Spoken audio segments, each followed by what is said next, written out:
today's Buddhism of today. And that is also on the theme of engaged Buddhism.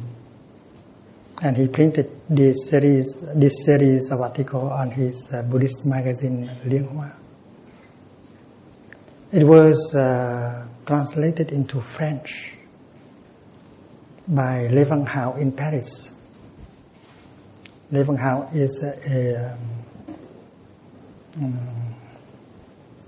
a scholar who lives in Paris, and the title he took for the book is Aujourd'hui le bouddhisme. Aujourd'hui le bouddhisme.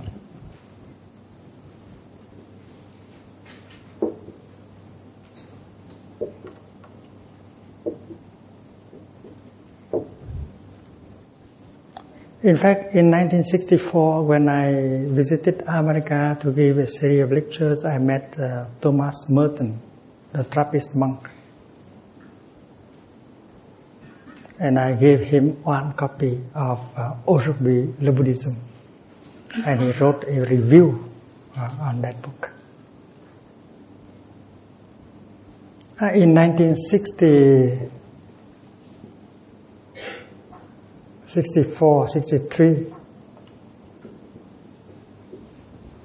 I was lecturing in Columbia University on Buddhism. And there was the struggle movement led by the Buddhists for human rights that ended the regime of President Diem. Maybe you have heard about the Venerable Thich Nhat Hanh, who immolated himself with fire and who draw the attention of the whole world to the violation of human rights in Vietnam. And that was a completely non-violent movement for human rights. And when the Diem regime fell down, I was asked by my colleagues to come home and help. I was teaching in Columbia University. So I went home. I founded Van Hanh University. And I published, I collected many articles I have written before. And I published a book called Engaged Buddhism. Đạo Phật đi vào cuộc đời.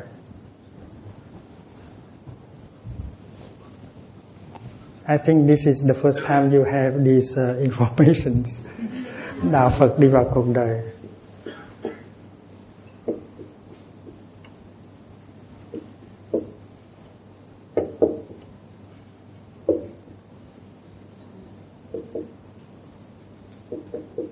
This is in 1964, in the beginning of 64. And the articles have been written before that, but I just put them together and published under the title Đạo Phật đi vào cuộc đời. Cuộc đời here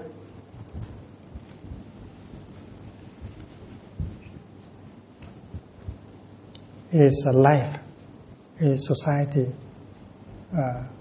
written in Chinese. And đi vào means to enter.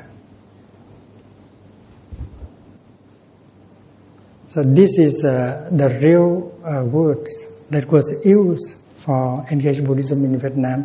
Đi vào cuộc đời, entering into life, social life, into life. In China, our colleagues have been using the word nhân gian Phật giáo.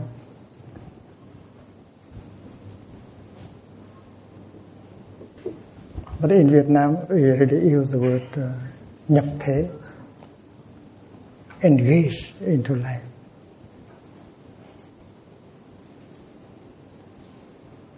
And 6 months later, I produced another book called Đạo Phật Hiện Đại Hóa.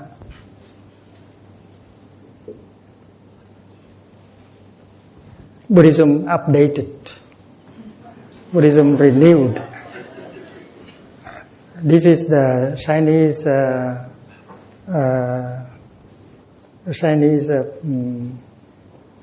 hiện đại hóa. Buddhism make actual, the actualization of Buddhism. So all these terms, all these documents have to do with what we call engaged Buddhism. And after that, I wrote many other books. Buddhism of tomorrow.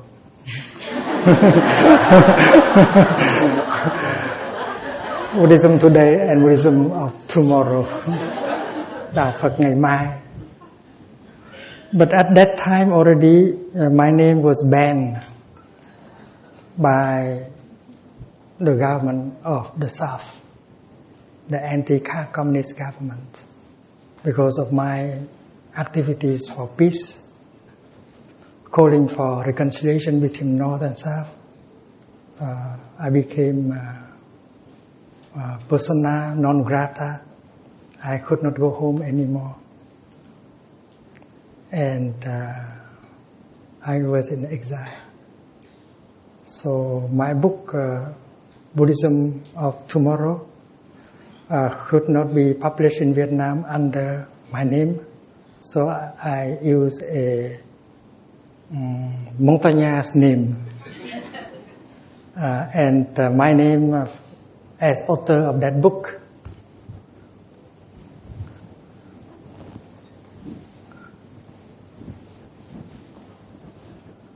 Đạo Phật ngày mai.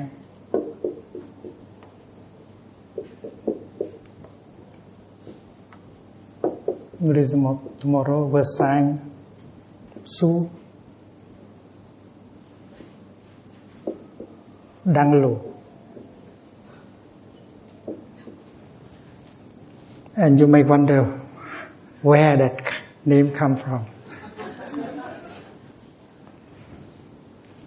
In fact, already in 1956, we founded a practice center in the highland of Vietnam. I call it Fragrant Palm Leaf Monastery, Phương Bối. Fragrant palm leaves. And we bought the land from two Montagnards, whose name is Cabril and Cabroy. Cabril and Cabroy, who gave us the land and took the money. And the name of the village where the Fragrant Palm Leaf Monastery was situated in is Su Đăng Lu. So that is the name of the village, Su Đăng Lu. And I continue to publish my books in Vietnam with many other names. I wrote a history of Vietnamese Buddhism in 3 volumes like this. And I signed the name Nguyễn Lang. Nguyễn Lang. Nguyễn Lang.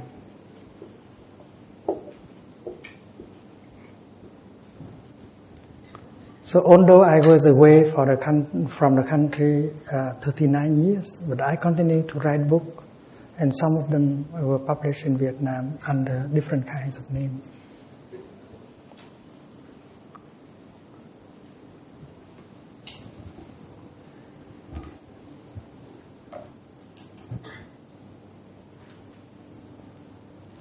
So engaged Buddhism, as we have said, the first meaning of it is the kind of Buddhism that is present in every moment of our daily life. While you brush your teeth, Buddhism should be there. While you drive your car, Buddhism should be there. While you are walking in the supermarket, Buddhism should be there. So that you know what to buy and what not to buy.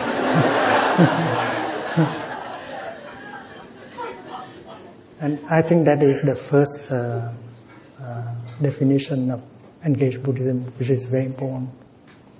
And as we know that Buddhism, engaged Buddhism is the kind of Buddhism that responds to anything that happens in the here and the now. What happened in the here and the now is global warming. What is happening in the here and the now? Climate change, the destruction of the ecosystem, the lack of communication, war, conflict, suicide. With mindfulness, we have to be aware of what is going on in our body, in our feelings, in our emotions, and in our environment. That is engaged Buddhism. Engaged Buddhism is the kind of Buddhism that responds to what is happening in the here and the now. Let me erase all of this mindfully. It would be right if we speak about engaged Buddhism in terms of the Four Noble Truths.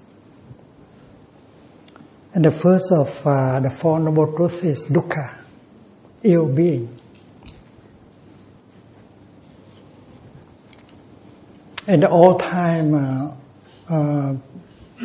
Buddhist teachers speak of the first noble truth, dukkha, in terms of old age is suffering, sickness is suffering, death is suffering, separation with those you love is suffering, you have to live with those who you don't love is suffering.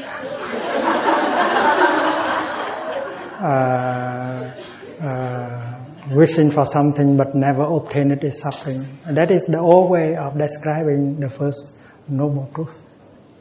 But now, as we practice mindfulness, we have to identify the kind of ill being that is really there in us and around us. And we know that, first of all, there is a tension in our body. Tension, stress, a lot of anxiety,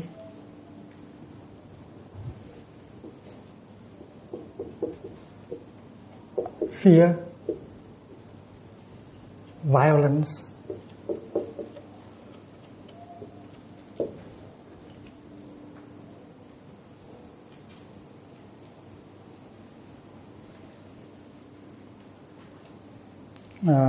broken families,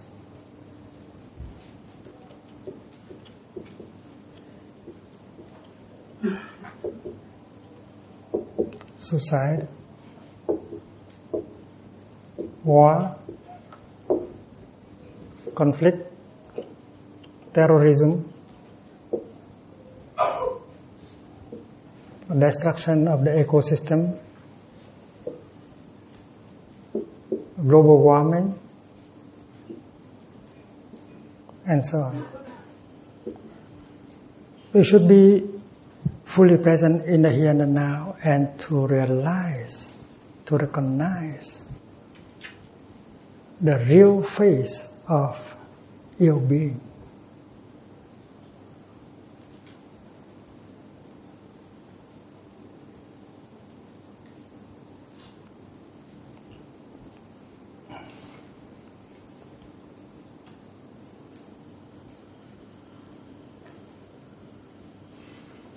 The usual tendency, the natural tendency is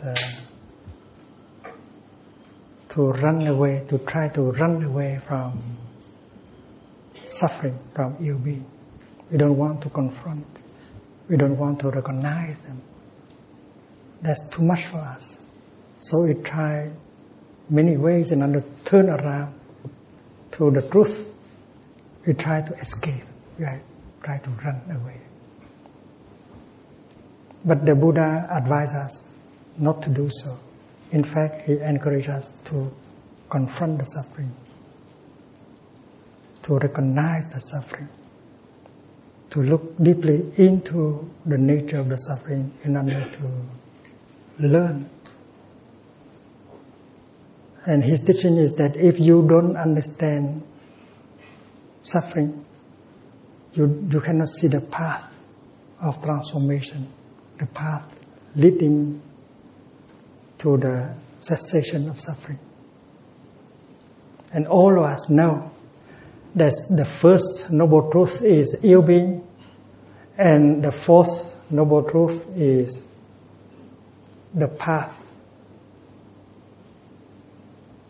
leading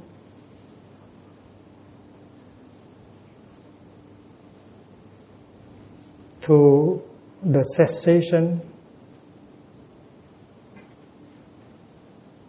of ill-being.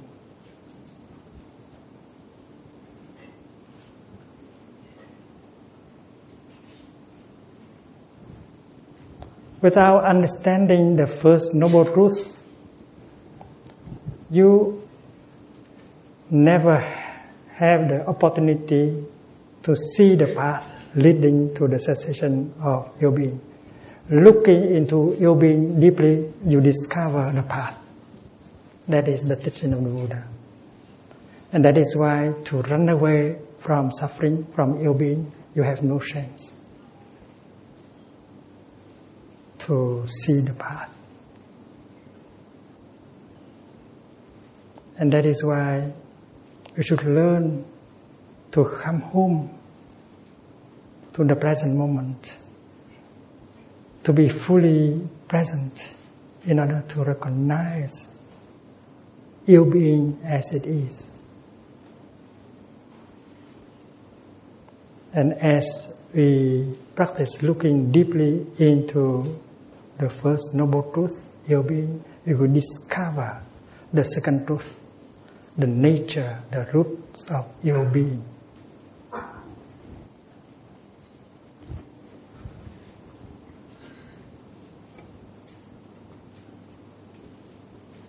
The nature of ill-being, the making of ill-being.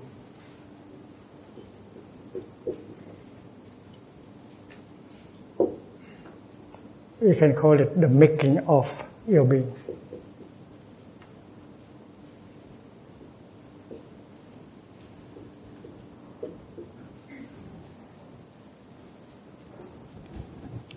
In fact, looking deeply into ill-being, we can discover the second noble truth.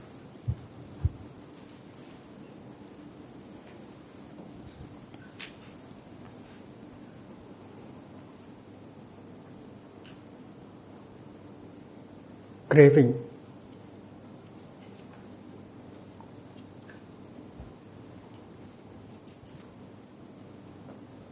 Hate. Ignorance, wrong perception.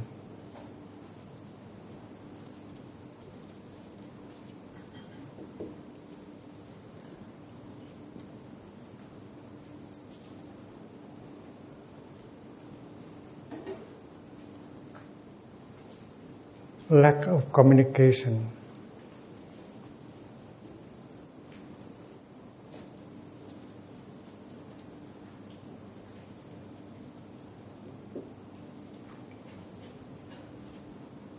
And each of us has to discover from himself or herself the cause of our ill-being.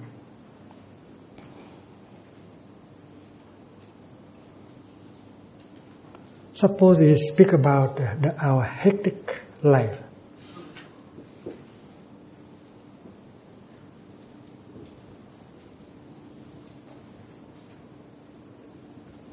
We have so much to do. We have so much to achieve. As a politician, as a businessman, even as an artist, we want to do more and more and more. We are craving for success.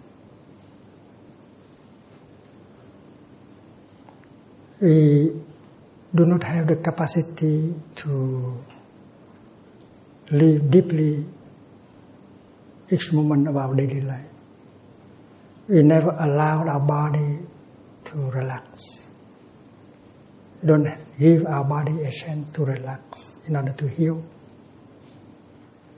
And that is why our hectic life is the cause of so many tension, stress, anxiety, and so on. If we know how to live like a Buddha,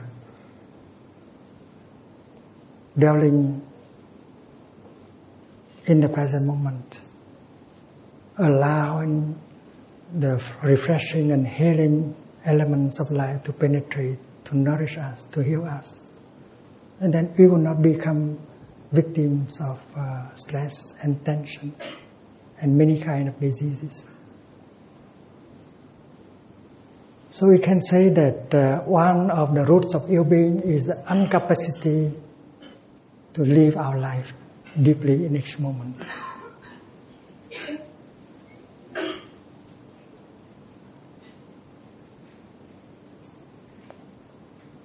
We want our children to get to the top, and we push our children to study, to work very hard. And our children become stressful. And at one point, they can no longer continue to study. Competition. We want success. We want to be number one. And therefore, we should bring about a spiritual dimension to our daily life. As a politician, as a businessman, as a teacher, as a father, and so on. So the art of mindful living can be seen already as the fourth noble truth. When we have a lot of tension and irritation in us, we cannot listen to the other person. We cannot use loving speech. We cannot help each other remove wrong perceptions. And therefore, wrong perceptions give birth to fear, to hate, to violence, and so on. So we have to identify the causes, the roots of our ill-being. This is a very important work.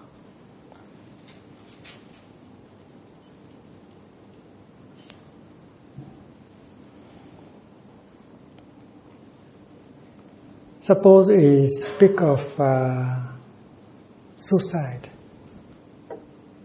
broken families.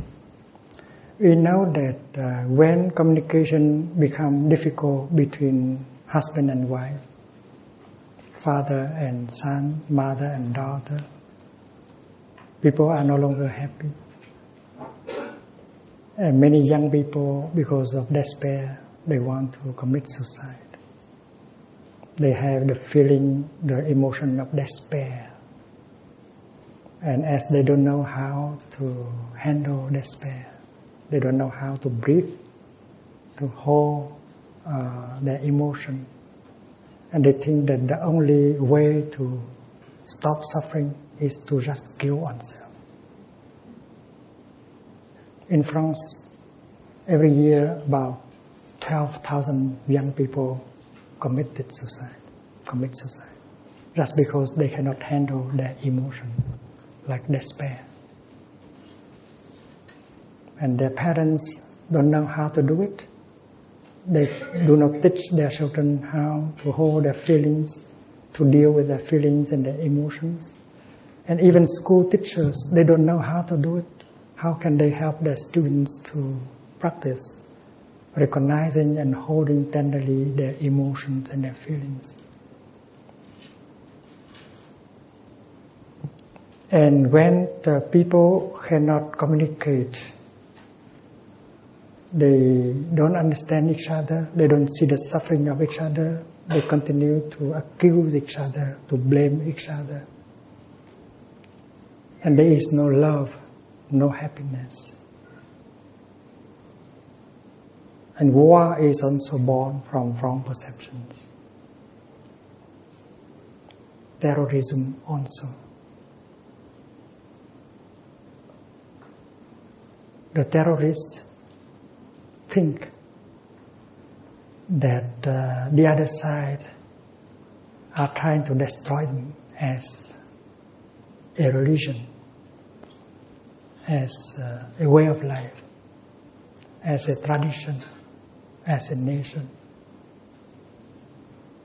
And that is why they want to punish. If we believe that the other person is trying to kill us, and then we will seek way to kill that person first in order for us not to be killed. So there is fear, there is a misunderstanding, there is a wrong perceptions as the foundation of all these violent acts. And we know that the war, like the one in Iraq, the war called anti-terrorist, that war is not helping has not helped to reduce the number of terrorists. In fact, the number of terrorists is increasing all the time with the war. Because at the foundation, misunderstanding, wrong perceptions are the cause of anger, hate, and fear. In order to remove terrorism, you have to remove wrong perceptions. And we know very well that airplanes fighting guns and bombs cannot remove terrorism, cannot remove wrong perceptions. Only loving speech and compassionate listening can help bring about informations that can help people to correct their wrong perceptions. And our leaders do not know, are not trained in that discipline. And they rely on the armed forces. They rely on the guns and the bombs alone in order to remove terrorism. So looking deeply, we can see the making of ill being, the roots of ill being, by just looking, by recognizing ill being as the truth and looking deeply into its nature.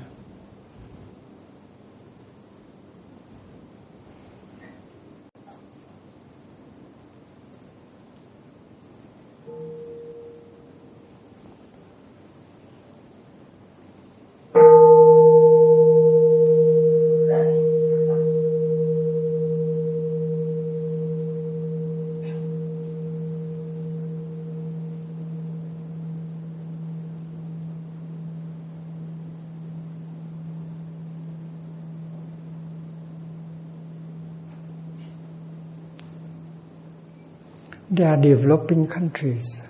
There are countries like China, India. Population is very large. And now many people have a chance to consume, because in the past they was not able to consume. So they need energy, they need gasoline, they need electricity. And the amount of oil, the amount of energy we can produce is limited.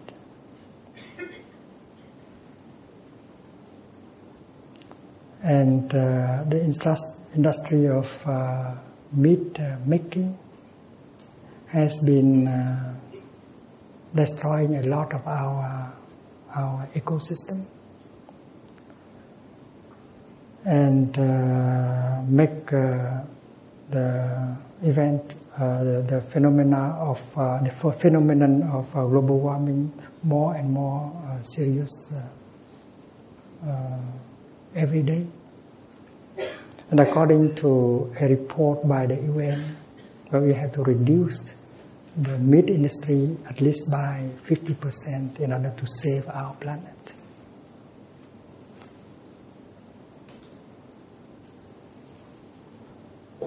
I have written a letter to my friends and my disciples urging them to reduce the eating of meat at least 50%. In the Vietnamese Buddhist tradition, many people eat vegetarian 10 days a month. I urge them to add at least 5 more days, 15 days a month. So when we look into the first noble truth, ill-being, we discover the roots of ill-being. And suddenly the path becomes apparent. We know how to live our daily life so that our children will have a chance to enjoy this planet.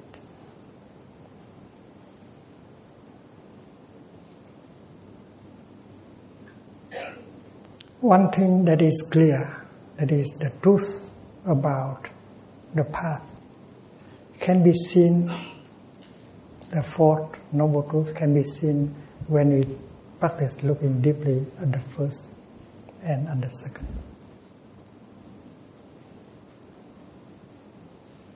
The 5 mindfulness trainings, for instance,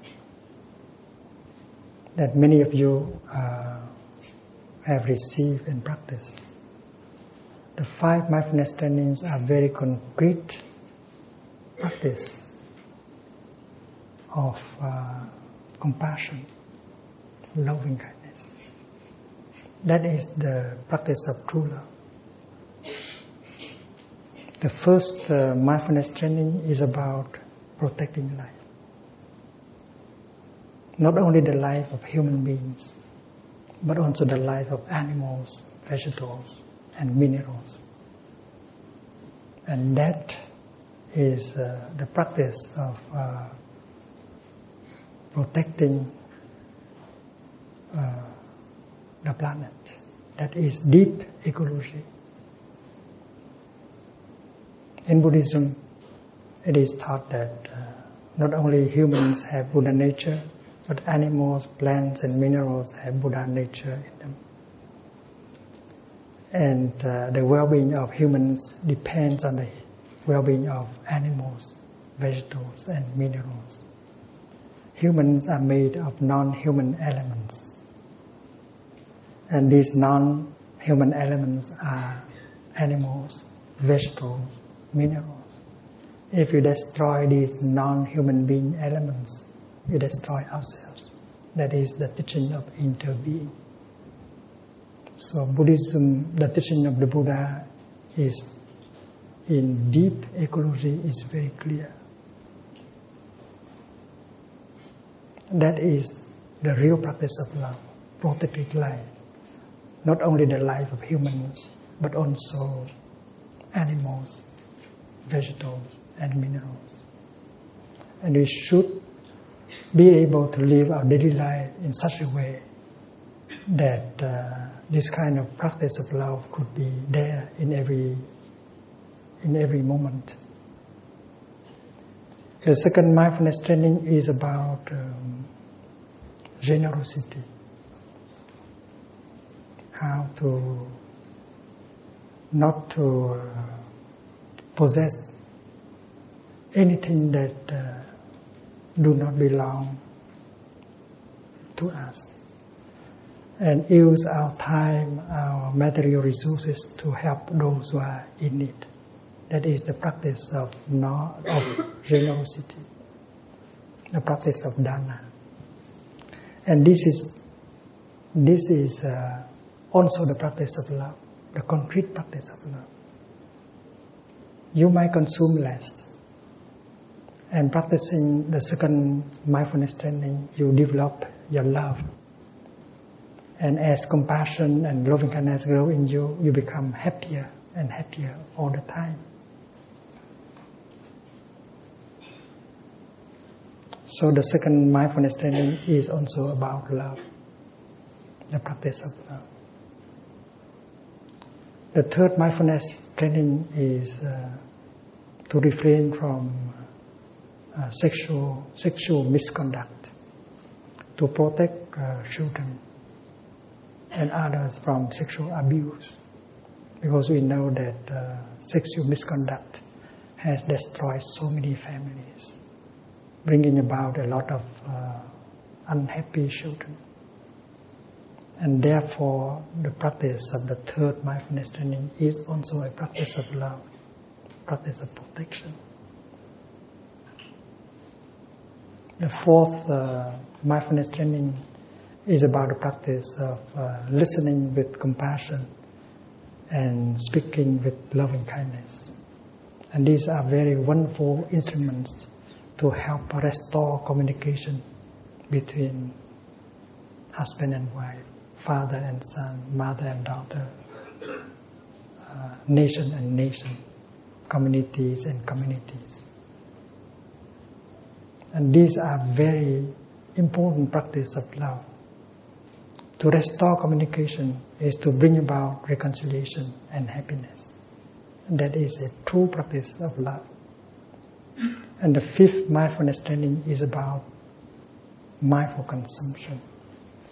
We consume only the things that will bring health, well-being into our body, our spirit. We refrain from consuming the items that contain toxins like craving, like violence, like fear, like hate. And this is really the way out of our difficult situation. And that is why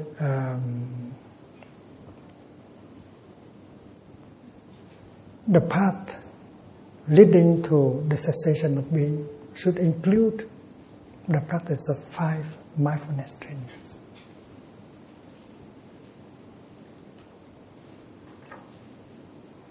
Because that is the practice of love.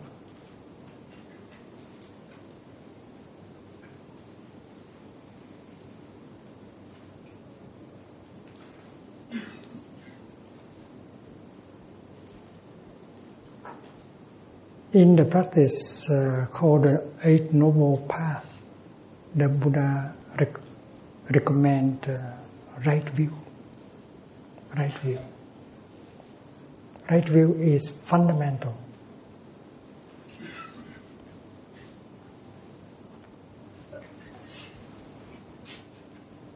Right view is the insight of interbeing. Suppose we look at a couple, we look at a father, his son. And the practice of looking deeply allowed us to see that the son is the continuation of the father. And the father is fully present in every cell of the son. Looking into the father, you see the son. And looking into the son, you see the father. When you plant a seed of corn in the damp soil, you wait, and 10 days later you have a young plant of corn with 2 leaves. And you don't see the seed of corn anymore, but the seed of corn has not died. The seed of corn is still alive in the plant of corn. And if you are smart, you can still see the seed of corn in its new form, the new plant of corn. The same thing is true with the father and the son. Look into the son, you see the father. And you see that the suffering of the son must be seen as the suffering of the father. The happiness of the father can be seen as the happiness of the son. And looking deeply like that, you discover the truth of interbeing. Happiness and suffering are not individual matter. When your father suffers deeply, there's no way that you can be happy. When your son suffers, deeply, there is no way that you as a father can be happy. So you touch the truth of no self between father and son. You touch the truth of interbeing between father and son. And that is part of what the Buddha called right view, right insight. Impermanence, no self, interbeing. And when you have got that in kind of sight, your thinking will become right thinking.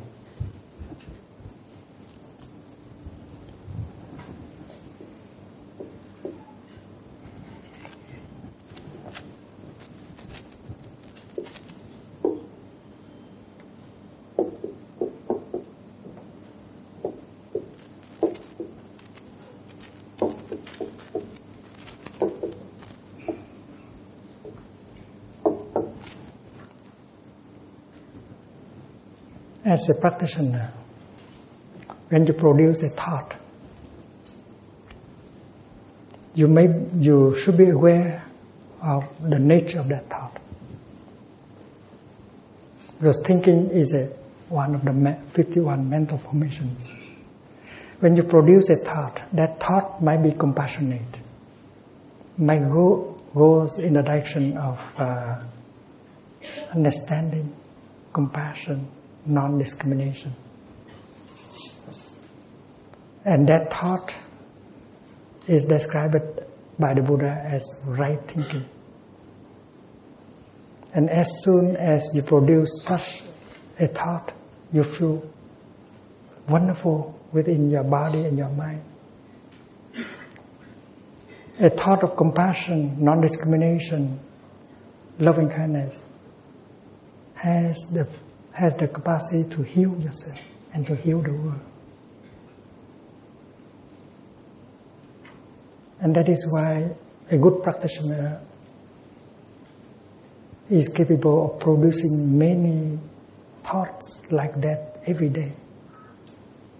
Right thinking is thinking in the direction of non-discrimination, no self, impermanence, interbeing.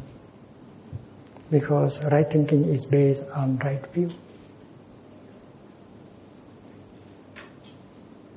When you produce a thought that is full of anger, the willingness to punish, the willingness to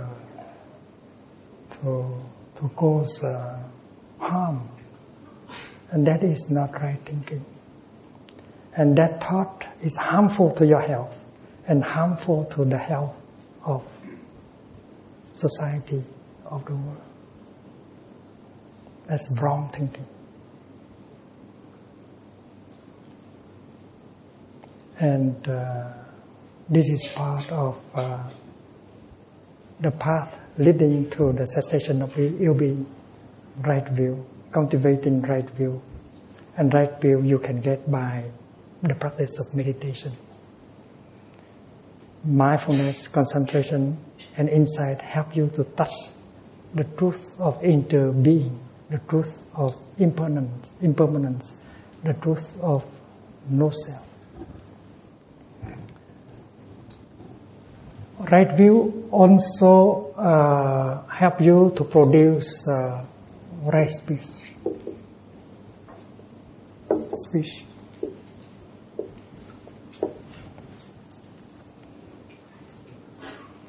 You say something, and that something can inspire confidence, hope, and make the other person happy. That is right speech.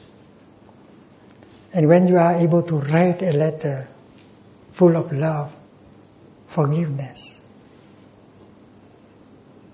kindness, you feel wonderful within yourself. When you are able to say something kind like that, that's something that what you say can have an effect of healing right away. And that has an effect of healing for the other person and for the world.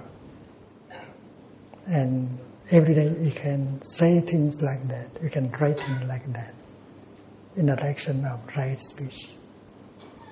And that is the path leading to cessation of ill being. And then the Buddha continued with right action.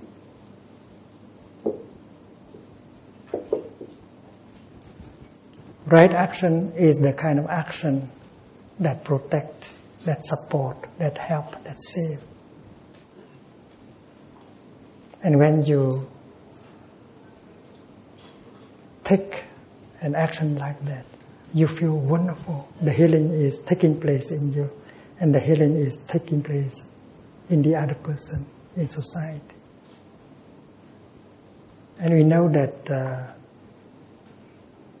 the fourth noble truth, the path leading to the cessation of ill being, is something very concrete,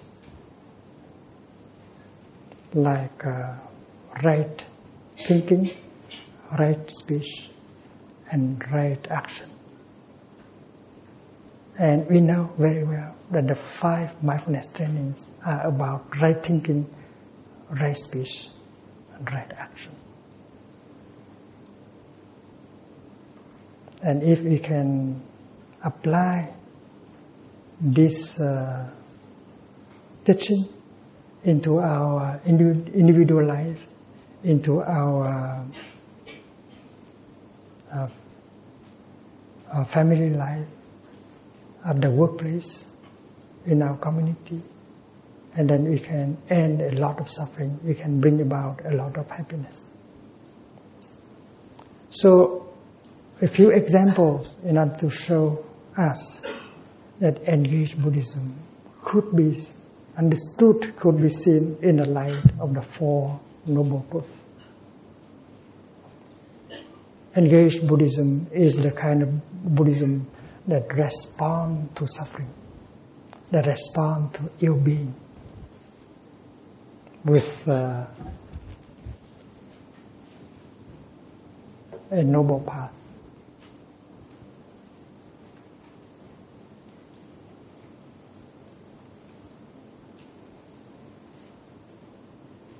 Responding first of all to the suffering in our body, to the suffering in our feelings and perceptions, to the suffering happening to the people around us, to our environment. Responding to suffering.